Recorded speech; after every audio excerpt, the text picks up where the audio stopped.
In a small, quiet town where everyone knew each other's names, tensions between the residents and the police had been simmering for years.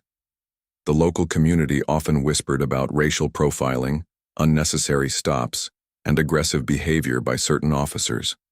But no one expected that an ordinary evening would explode into chaos and become a story people would talk about for decades. It all started on a humid summer night. The air was thick with heat, and crickets chirped loudly under the dim glow of streetlights. Judge Marcus Thompson, a well-respected figure in the black community, decided to take a walk after finishing up some work at home. He lived in a modest house near Oak Street, a neighborhood filled with families who had known each other for generations. That night he wore casual clothes, faded blue jeans, white sneakers, and a plain black t-shirt. To anyone passing by, he looked like just another resident enjoying the coolness of the evening. Judge Thompson was not your typical judge. Known for his fairness and calm demeanor in court, he carried those same qualities into his personal life. People admired him not only because of his position, but also because of how he treated others, with kindness and respect. Despite being a prominent figure, he preferred blending in rather than standing out. On this particular night, however, blending in wouldn't be enough to keep trouble at bay. As Judge Thompson strolled along the sidewalk, he noticed flashing red and blue lights ahead. A police car was parked at an angle across the road, its siren silent but its presence impossible to ignore. Curious, he slowed his pace and peered down the block. An officer stood beside a young black man who had been pulled over. The driver's door was open, and the young man leaned against his car, hands raised slightly as if unsure what to do next. His body language screamed confusion and fear. The officer approaching the scene was none other than Daniel Grayson, a name infamous in the community. Officer Grayson had earned a reputation for his short temper and harsh treatment during traffic stops. Many locals avoided him whenever possible, knowing full well that even minor infractions could escalate quickly under his watch. Tonight seemed no different. Grayson barked orders before the young man could speak, demanding identification while accusing him of reckless driving. From a distance, Judge Thompson observed the interaction with growing concern. It wasn't unusual for police to conduct routine checks, but something about Grayson's tone and posture felt off. His voice carried through the stillness of the night, sharp and commanding, cutting through the hum of cicadas. "Get out of the car," Grayson shouted, yanking the young man forcefully from the vehicle. The sound of the young man hitting the hood echoed down the street, drawing stares from nearby houses. Neighbors began peeking out their windows, curious about the commotion. Some stepped onto their porches, watching silently as the situation unfolded. Judge Thompson hesitated for a moment, weighing whether to intervene. He understood the risks of getting involved, especially with someone like Grayson. But the injustice unfolding before him stirred anger deep within. Taking a deep breath, he walked closer, raising his hands in a gesture meant to signal peace. "Officer," Judge Thompson called out, his voice steady despite the tension in the air. "Is there a reason you're escalating the situation?" His words hung there, soft yet firm, demanding acknowledgement. Grayson turned sharply, his face twisting with irritation. For a brief second, confusion flickered in his eyes. Who was this man daring to question him? Was he a bystander, or did he have some authority? Without waiting for clarification, Grayson marched toward Judge Thompson, pointing a finger like a weapon. "Mind your own damn business," he snapped, his voice dripping with hostility. But Judge Thompson didn't flinch. Instead, he stood his ground, meeting Grayson's glare with unwavering resolve. "I'm simply asking if this level of force is necessary," he replied calmly, his tone betraying no hint of intimidation. Grayson's patience snapped. Enraged by what he perceived as defiance, he lunged forward, swinging his fist with reckless abandon. In that split second, everything changed. What Grayson didn't realize, couldn't possibly have anticipated, was that he wasn't dealing with an ordinary citizen. Judge Marcus Thompson had trained in martial arts for years, honing skills that came naturally to him in moments of crisis. As Grayson's punch sailed toward him, Judge Thompson reacted instinctively, grabbing the officer's wrist mid-swing and twisting it sharply. The crack of bone meeting resistance made Grayson cry out in pain. Onlookers gasped audibly, their shock palpable. Neighbors who had gathered to watch now scrambled to record the scene on their phones. Within seconds, videos capturing the dramatic turn of events flooded social media platforms. The hashtag #WrongCop_WrongJudge trended almost instantly, spreading the story far beyond the confines of the sleepy little town. For Judge Thompson, the adrenaline rush faded quickly, replaced by a mix of emotions. Relief washed over him. He had defended himself successfully, but it was tinged with unease. Standing there, holding Grayson's arm firmly, he realized the gravity of what had just happened. This wasn't just any altercation. This was a clash between power and accountability, privilege and prejudice. And in that moment he knew his life, and perhaps the entire town, would never be the same again. Meanwhile, Officer Grayson struggled futilely against Judge Thompson's grip, his earlier bravado crumbling into humiliation. People nearby murmured, among themselves, some cheering quietly while others expressed disbelief. No one could deny the significance of what they had witnessed. A respected judge taking a stand against police brutality, right in front of their eyes. As the crowd grew larger, so did the tension. Someone called 911, reporting the incident to higher authorities. Backup units arrived shortly afterward, their sirens wailing as they sped down Oak Street. By then, news vans had already begun lining up, eager to capture footage of the unfolding drama. Reporters shoved microphones toward witnesses, asking for statements and reactions. The once quiet neighborhood buzzed with activity, transformed overnight into a battleground of public opinion. Back at the center of it all, Judge Thompson released Grayson's arm, stepping back to avoid further escalation. His heart pounded in his chest, but his expression remained composed. He knew the road ahead wouldn't be easy. Legal battles, media scrutiny, and backlash were inevitable. Yet as he surveyed the faces around him, young and old, black and white, united in their shared outrage, he felt a spark of hope. Maybe, just maybe, this moment could serve as a catalyst for change. The stage was set for what promised to be a long and grueling fight. But for now, Judge Thompson stood tall, ready to face whatever came next. Little did he know, the ripple effects of that single punch would stretch far beyond the borders of his hometown, igniting conversations and movements that would shape the future of justice itself. The morning after the incident, the town buzzed with a mix of shock, anger, and disbelief. News of the confrontation between Judge Marcus Thompson and Officer Daniel Grayson spread like wildfire, fueled by viral videos and endless social media posts. People couldn't stop talking about it, whether at the local diner, in barbershops, or on neighborhood porches.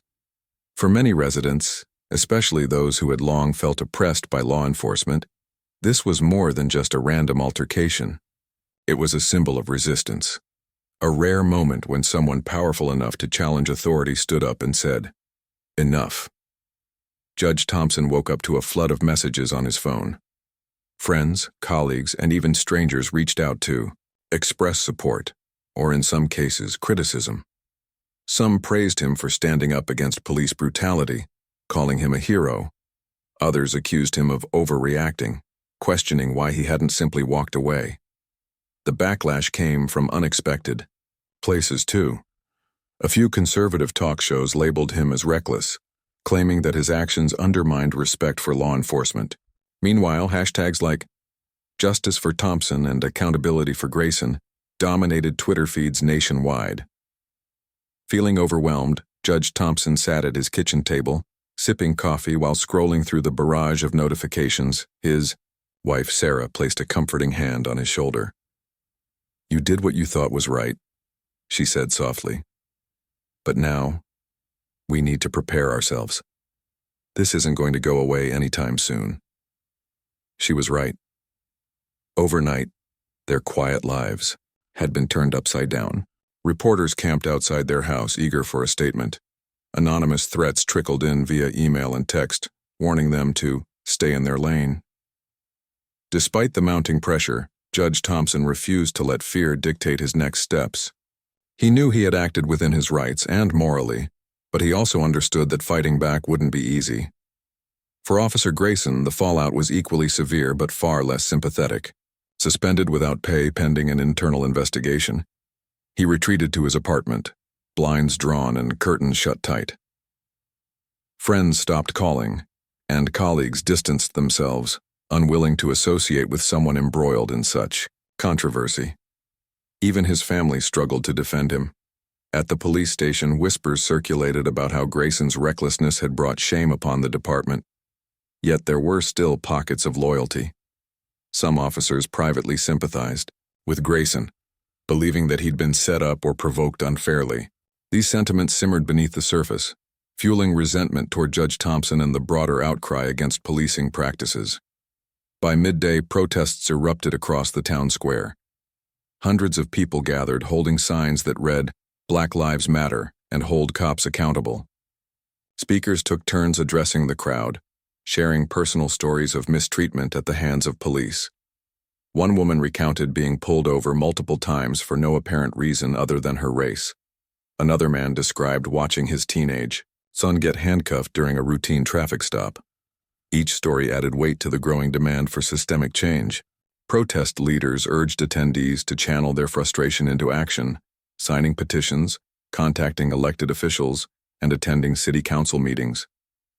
In stark contrast, a smaller group of counter-protesters assembled nearby, waving American flags and chanting slogans like, "Back the Blue."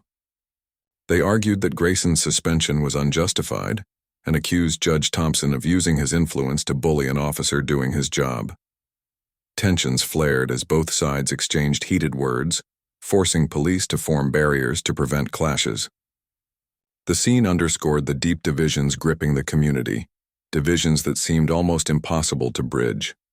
Amidst the chaos, legal proceedings began to take shape. Charges were officially filed against both parties. Officer Grayson faced counts of assault, misconduct, and violating civil rights. Meanwhile, Judge Thompson was slapped with resisting arrest and battery charges stemming from the physical altercation. Legal experts weighed in, analyzing every detail of the case. Could Grayson claim self-defense? Would Judge Thompson's status shield him from punishment? Opinions varied widely, keeping the public glued to updates. Behind closed doors, preparations intensified. Judge Thompson hired one of the best defense attorneys in the state, a sharp-minded lawyer named Lisa Monroe, known for taking on high-profile cases involving civil rights violations. Together, they strategized tirelessly, reviewing footage, gathering witness statements, and crafting arguments designed to prove Judge Thompson's innocence. During these sessions, Judge Thompson reflected on the complexities of the situation. As a judicial figure, he valued fairness above all else. But seeing firsthand how quickly power could corrupt, and how easily victims became statistics, left him questioning whether the system he served truly worked for everyone. On the opposing side, Grayson's legal team worked just as hard, though their task appeared more daunting. Public sentiment overwhelmingly favored Judge Thompson, making it difficult to present Grayson as anything other than an aggressor. Still, his lawyers clung to hope, arguing that their client had merely reacted to perceived threats. They emphasized his years of service and insisted that the video evidence didn't tell the full story. Privately, however, Grayson grew increasingly despondent. Financial strain compounded his woes. Mounting legal fees drained his savings, leaving him dependent on family for basic necessities. Isolated and humiliated, he spent hours replaying the events in his mind, searching for answers that never came. As days turned into weeks, the national spotlight intensified. Major news networks sent correspondents to cover the story, framing it as emblematic of broader struggles facing marginalized communities. Celebrities tweeted messages of solidarity, amplifying calls for justice. Activists organized rallies in neighboring cities, drawing thousands of participants united under a common cause. Slowly but surely, momentum built towards something bigger. A movement demanding accountability not only for Grayson but for all officers guilty of misconduct. Back in town, life remained anything but normal. Judge Thompson and his family relocated, temporarily to ensure their safety, haunted by the knowledge that danger might still lurk around corners. Anonymous letters continued arriving, some containing vile language, others eerily calm yet menacing. Despite these threats, Judge Thompson remained resolute. He attended community meetings, listening intently to concerns voiced by residents. He spoke candidly about his own experiences, acknowledging privilege while emphasizing shared humanity. His willingness to engage earned him admiration from many, though detractors persisted. Meanwhile, Grayson's absence loomed large within the police force. Once a dominant presence, he now existed as a ghostly reminder of unchecked power gone awry. Fellow officers tiptoed around the topic, fearful of saying the wrong thing. Yet, beneath the surface, resentment brewed. Some grumbled about being scrutinized unfairly, blaming Judge Thompson for tarnishing their reputation. Others quietly admitted that Grayson's behavior had crossed lines long ignored. These conflicting emotions created fissures within the department, threatening cohesion and trust. Despite the turmoil, signs of progress emerged. Local officials announced plans to implement reforms aimed at increasing transparency and accountability.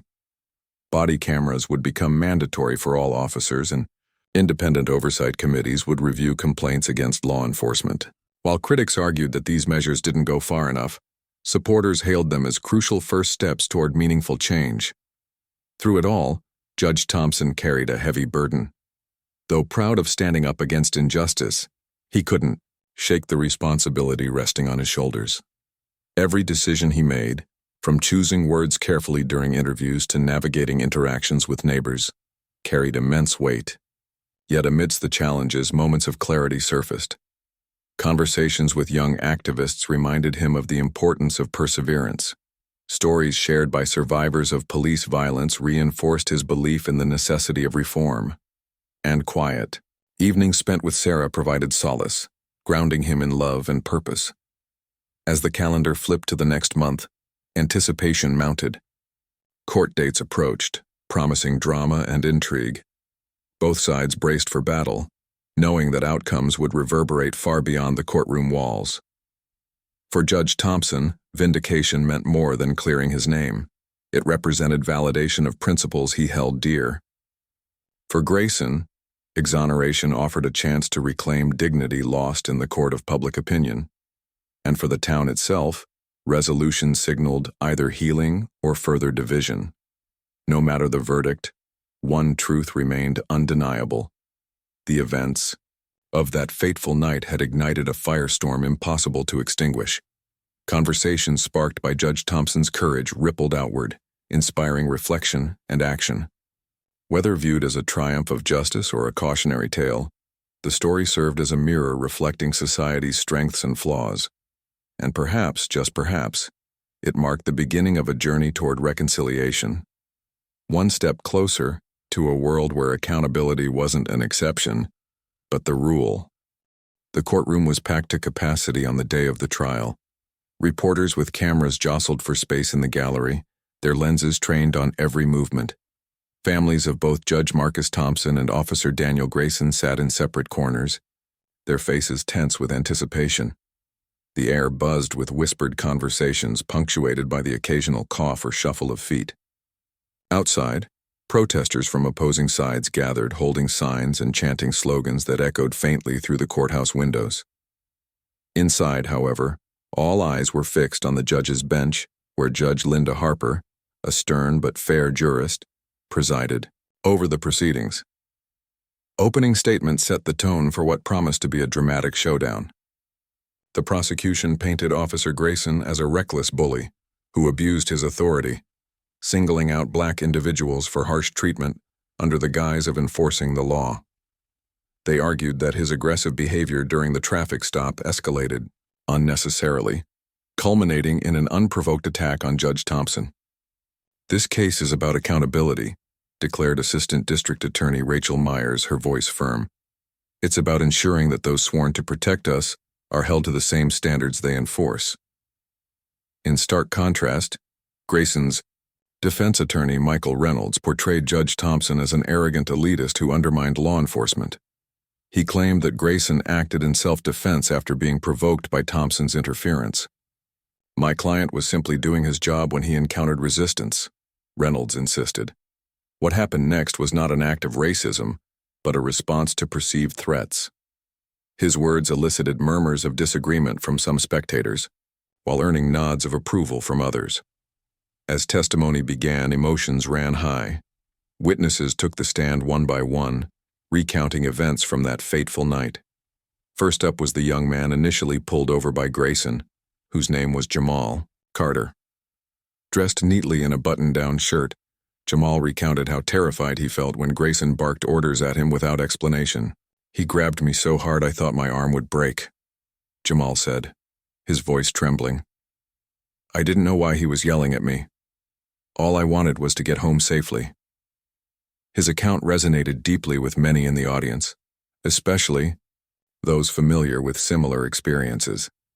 Next came eyewitnesses from the neighborhood, including Mrs. Evelyn Parker, an elderly woman who had watched the altercation unfold from her porch. She described seeing Grayson slam Jamal against the car before turning his aggression toward Judge Thompson. "It was like watching a storm hit," she recalled, gripping the railing of the witness box. One minute everything was calm, and the next, chaos erupted. Her testimony added credibility to claims that Grayson's actions were excessive and unwarranted. Perhaps the most pivotal moment arrived when surveillance footage from nearby businesses was presented. Grainy, yet clear, enough to capture key moments, the video showed Grayson initiating physical contact with Judge Thompson. It revealed how quickly the situation spiraled out of control, leaving little room for doubt regarding culpability. Gasps rippled through the courtroom as jurors leaned forward, scrutinizing each frame intently. For many, the images confirmed what they'd suspected all along. Grayson had crossed a line. Throughout the trial, Judge Thompson maintained composure, answering questions thoughtfully and respectfully. When called to testify, he spoke calmly about intervening to de-escalate the situation.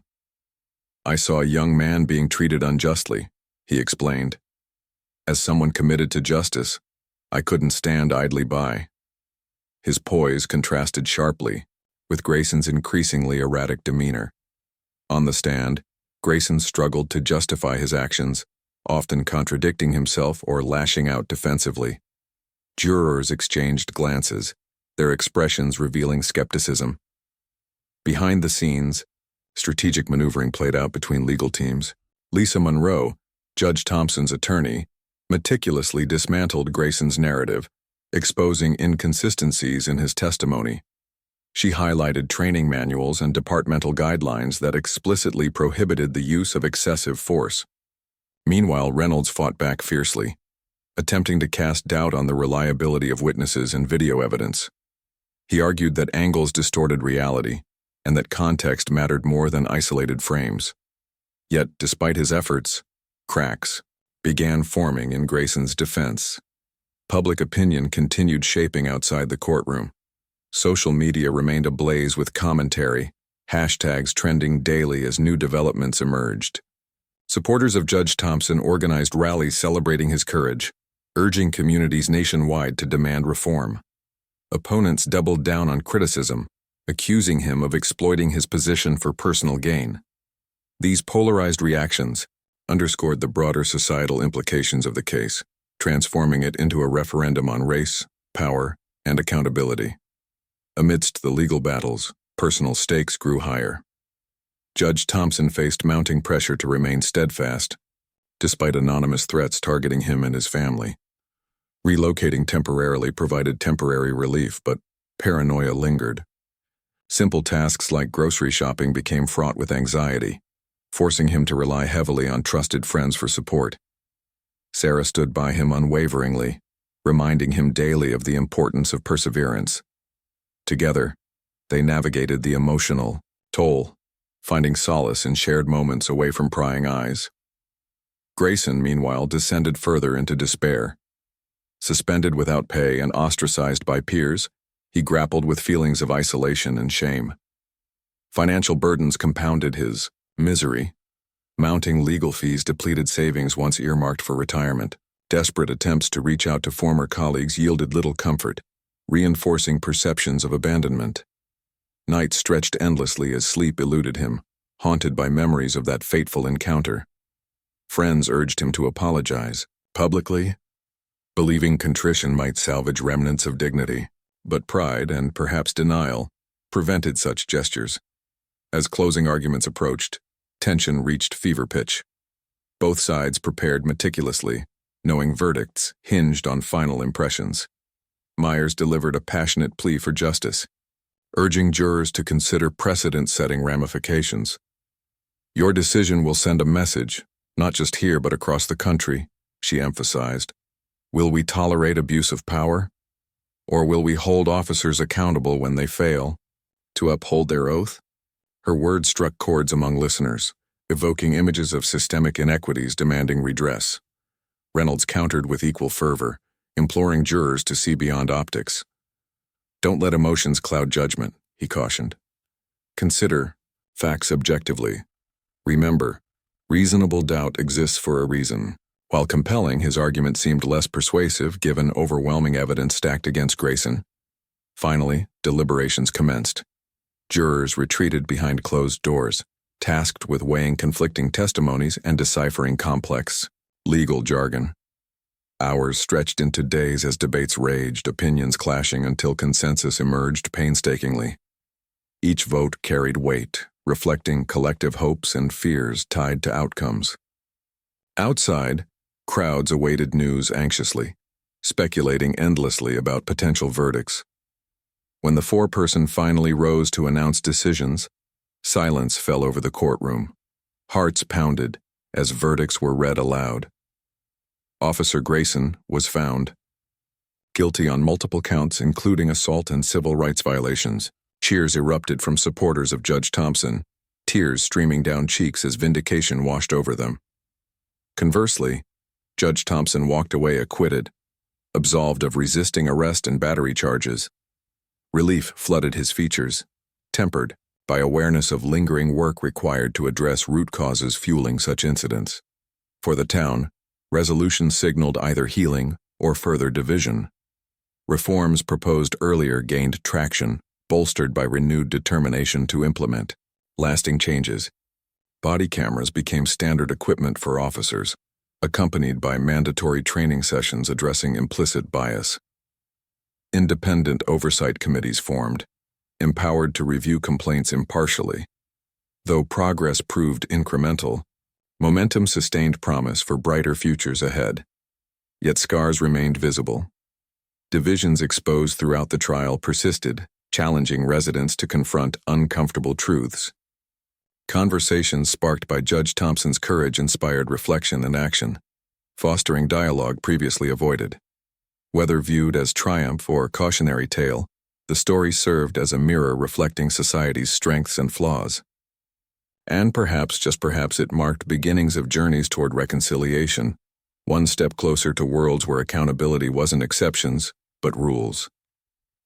The verdict sent shockwaves through the small town, rippling outward to touch lives far beyond its borders. When the jury declared Officer Daniel Grayson guilty on multiple counts, including assault and civil rights violations, and acquitted Judge Marcus Thompson of all charges, it wasn't just a legal decision. It was a moment that felt like history in the making. Cheers erupted from supporters of Judge Thompson, their voices echoing through the courthouse and spilling into the streets outside. For many, this ruling represented more than justice for one man. It symbolized hope for accountability in a system long criticized as biased and broken. As news of the verdict spread, social media exploded with reactions. Hashtags like Trier Justice Prevails and Trier Accountability Matters trended globally, accompanied by posts celebrating the outcome. Celebrities, activists, and everyday citizens shared messages of solidarity, praising Judge Thompson's courage while condemning Grayson's actions. "This is what happens when we stand up against injustice," tweeted a prominent civil rights leader. "Change begins with individuals brave enough to say no to oppression." The sentiment resonated deeply, inspiring countless others to reflect on their own roles in fighting inequality. But not everyone celebrated. Supporters of Officer Grayson expressed outrage, accusing the court of bias and claiming that Judge Thompson's status unfairly influenced the outcome. Some argued that the video evidence didn't tell the full story, insisting that context mattered more than isolated frames. Counter-protests flared up again, drawing smaller but vocal crowds determined to defend law enforcement. These opposing viewpoints highlighted the deep divisions within the community, underscoring how polarizing the case had become. Conversations around dinner tables and water coolers turned heated, with tempers flaring over interpretations of fairness and responsibility. For Judge Thompson, the victory brought mixed emotions. On one hand, he felt vindicated, his actions validated by a jury of his peers. Yet, the weight of what had transpired lingered heavily on his shoulders. He knew the fight wasn't over. Acquittal in court didn't erase the threats he and his family continued to face. Anonymous letters still arrived at their temporary residence, some filled with hate-filled rhetoric, others eerily calm yet menacing. Despite these dangers, Judge Thompson refused to retreat into silence. Instead, he embraced opportunities to speak publicly about the case, using his platform to advocate for systemic change. In interviews, he emphasized the importance of holding authority figures accountable. "This isn't about me versus Officer Grayson," he said during an appearance on a national talk show. "It's about ensuring that everyone, regardless of race, gender, or background, is treated fairly under the law. What happened that night shouldn't be seen as exceptional, it should be the norm." His words struck a chord with audiences, earning praise for their clarity and conviction. People began referring to him not only as a judge but also as a symbol of resilience and integrity. Meanwhile, Officer Grayson disappeared from public view following sentencing.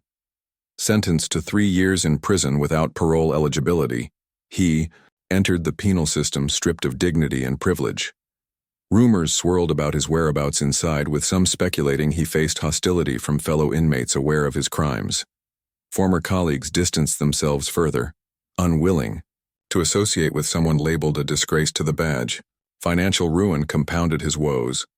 Mounting legal fees depleted whatever savings remained, leaving him dependent on family for support. Friends who once stood by him now avoided phone calls, unable or unwilling to reconcile with the fallout. Grayson's absence left a void within the police department. Once a dominant presence, he became a ghostly reminder of unchecked power gone awry. Fellow officers tiptoed around the topic, fearful of saying the wrong thing. Yet beneath the surface, resentment simmered. Some grumbled about increased scrutiny, blaming Judge Thompson for tarnishing their reputation. Others privately admitted that Grayson's behavior had crossed lines long ignored. These conflicting emotions created fissures within the ranks, threatening cohesion and trust. Morale plummeted as officers struggled to adapt to new policies implemented in response to the trial. Reforms gained momentum in the wake of the verdict. Local officials announced plans to expand oversight committees, empowering them to review complaints impartially. Body cameras became mandatory for all officers, ensuring transparency during interactions with the public. Training programs addressing implicit bias and de-escalation techniques were introduced, aiming to reduce incidents of excessive force. While critics argued that these measures didn't go far enough, supporters hailed them as crucial first steps toward meaningful change. Activists pushed harder, organizing rallies demanding broader reforms at state and federal levels. Back in the community, life slowly returned to normalcy, but scars remained visible. Divisions exposed throughout the trial persisted, challenging residents to confront uncomfortable truths. Conversations sparked by Judge Thompson's courage inspired reflection and action, fostering dialogue previously avoided. Community meetings drew larger crowds, with participants eager to discuss ways to bridge gaps between law enforcement and marginalized groups. Some initiatives focused on building trust, such as neighborhood patrols conducted jointly by police and civilian volunteers. Others aimed to address root causes of tension, including poverty, lack of education, and unemployment. Despite progress, challenges loomed large. Anonymous threats targeting Judge Thompson and his family continued, forcing them to maintain heightened security measures. Simple tasks like grocery shopping became fraught with anxiety, requiring constant vigilance. Sarah provided unwavering support, reminding her husband daily of the importance of perseverance. Together, they navigated the emotional toll, finding solace in shared moments away from prying eyes. Their bond strengthened through adversity, serving as a testament to love and resilience. For Judge Thompson, the journey ahead promised to be long and arduous. Public speaking engagements allowed him to share insights gleaned from personal experience, urging others to remain vigilant against oppression. At the same time, he grappled privately with lingering fears, aware that danger might still lurk around corners. Each day presented new challenges, testing his resolve and commitment to justice. Yet, amidst uncertainty, hope persisted. Stories like his reminded everyone that courage could prevail, even amidst adversity. Looking back, residents acknowledged progress made, but tempered optimism with realism. Change wouldn't happen overnight, nor without resistance. Nevertheless, hope persisted. Tales of triumph and retribution striking swiftly inspired lasting transformation. Perhaps, just perhaps, the ripple effects of that single punch would stretch far beyond the borders of their hometown, igniting conversations and movements shaping futures worldwide. And so, though scars remained, possibilities unfolded endlessly before them, one step closer to worlds where accountability wasn't exceptions but rules. The months following the trial brought a mix of reflection, transformation, and lingering challenges for everyone involved. The verdict had been a turning point, but its ripple effects continued to shape lives in ways no one could have predicted. For Judge Marcus Thompson, vindication came with both relief and responsibility. Acquitted of all charges and celebrated as a symbol of resistance against injustice, he found himself thrust into a role far larger than his courtroom duties.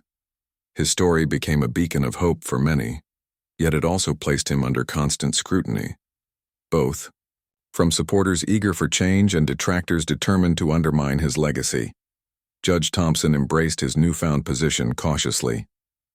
He began traveling to speak at conferences, universities, and community gatherings, sharing lessons learned from that fateful night. His speeches focused not on revenge or anger, but on accountability, empathy, and the importance of standing up, even when it feels impossible. Courage isn't about never being afraid, he often said during these talks. It's about doing what's right despite the fear. His words resonated deeply, inspiring people across generations and backgrounds. Young activists approached him after events, thanking him for giving them strength to fight for justice in their own communities. Older attendees nodded approvingly, recalling battles fought decades earlier that now seemed newly relevant. Yet behind closed doors, life remained anything but easy. Anonymous threats persisted, forcing Judge Thompson and his wife Sarah to live with heightened security measures. Even mundane activities like walking their dog required careful planning and vigilance. Despite this, they refused to let fear dictate their lives. Sarah stood by her husband unwaveringly, reminding him daily of the impact they were making. Their bond grew stronger through shared adversity, serving as a reminder that love and resilience could overcome hatred and division. Together, they took solace in quiet moments, reading together, cooking meals, or simply sitting side by side on their porch watching the sunset. These small joys anchored them amidst chaos. Meanwhile, Officer Daniel Grayson's descent into obscurity marked a stark contrast. Serving time in prison, he faced hostility not only from fellow inmates but also from guards aware of his crimes. Once respected, or at least tolerated, as a figure of authority, Grayson now endured humiliation and isolation. Letters from family arrived sporadically, offering little comfort. Friends who once defended him publicly distanced themselves entirely, unwilling to associate with someone labeled a disgrace to law enforcement.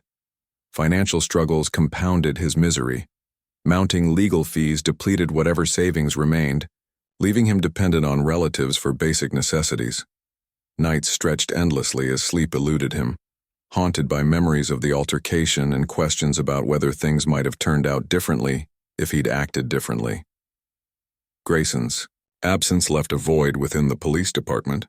Fellow officers tiptoed around the topic of his conviction, fearful of saying the wrong thing. Yet beneath the surface, resentment simmered. Some grumbled about increased scrutiny, blaming Judge Thompson for tarnishing their reputation. Others privately admitted that Grayson's behavior had crossed lines long ignored. These conflicting emotions created fissures within the ranks, threatening cohesion and trust. Morale plummeted as officers struggled to adapt to new policies implemented in response to the trial. Body cameras became mandatory, oversight committees gained power, and training programs addressing implicit bias and de-escalation techniques were introduced. While critics argued that these measures didn't go far enough, supporters hailed them as crucial first steps toward meaningful reform. In a way, the broader community, conversations sparked by Judge Thompson's courage inspired reflection and action. Community meetings drew larger crowds with participants eager to discuss ways to bridge gaps between law enforcement and marginalized groups. Some initiatives focused on building trust, such as neighborhood patrols conducted jointly by police and civilian volunteers. Others aimed to address root causes of tension, including poverty, lack of education, and unemployment. Residents organized workshops where teenagers could interact with officers in non-confrontational settings, fostering understanding rather than fear. Slowly but surely, progress emerged, fragile yet promising. National attention surrounding the case amplified calls for systemic change. Activists used Judge Thompson's story to push for broader reforms at state and federal levels. Legislation addressing police misconduct gained traction, spurred by widespread public support. Politicians who had previously ignored demands for accountability suddenly championed bills targeting excessive force and racial profiling. Celebrities and influencers amplified messages of solidarity, urging followers to stay engaged beyond social media hashtags. The momentum built steadily, transforming isolated protests into coordinated movements demanding lasting solutions. For Judge Thompson, navigating this expanded role proved challenging. Public speaking engagements multiplied, each requiring hours of preparation and emotional energy. Requests for interviews poured in daily, testing his patience and resolve. At times, exhaustion threatened to overwhelm him, but reminders of why he kept going always pulled him back. Letters from strangers poured into his office expressing gratitude for his bravery. A young woman wrote about how hearing his story gave her the courage to file a complaint against an abusive officer in her town. A retired teacher described organizing a book club focused on racial equity after attending one of his speeches. These stories fueled his determination to keep pushing forward, even when the road felt impossibly steep. As time passed, signs of healing began to emerge. Divisions exposed throughout the trial persisted, but efforts to mend fractures showed promise. Conversations once avoided became opportunities for growth. Residents acknowledged uncomfortable truths about privilege, prejudice, and power dynamics, shaping their town. While disagreements lingered, willingness to listen and learn replaced outright hostility. Shared goals, safer streets, fairer treatment, stronger communities, united people across divides. Progress remained incremental, fragile even, but undeniable. On the anniversary of the incident, Judge Thompson returned to Oak Street for the first time since that humid summer night. Neighbors greeted him warmly, shaking his hand and thanking him for standing up. Children ran past, laughing and playing without a care in the world. Standing there, surrounded by familiar faces, Judge Thompson felt a profound sense of gratitude for survival, for support, for second chances. He knew the journey wasn't over. Challenges lay ahead and setbacks would undoubtedly occur. But, standing tall amidst those who believed in better days, he allowed himself a moment of quiet hope. Perhaps, just perhaps, retribution striking swiftly could inspire lasting transformation.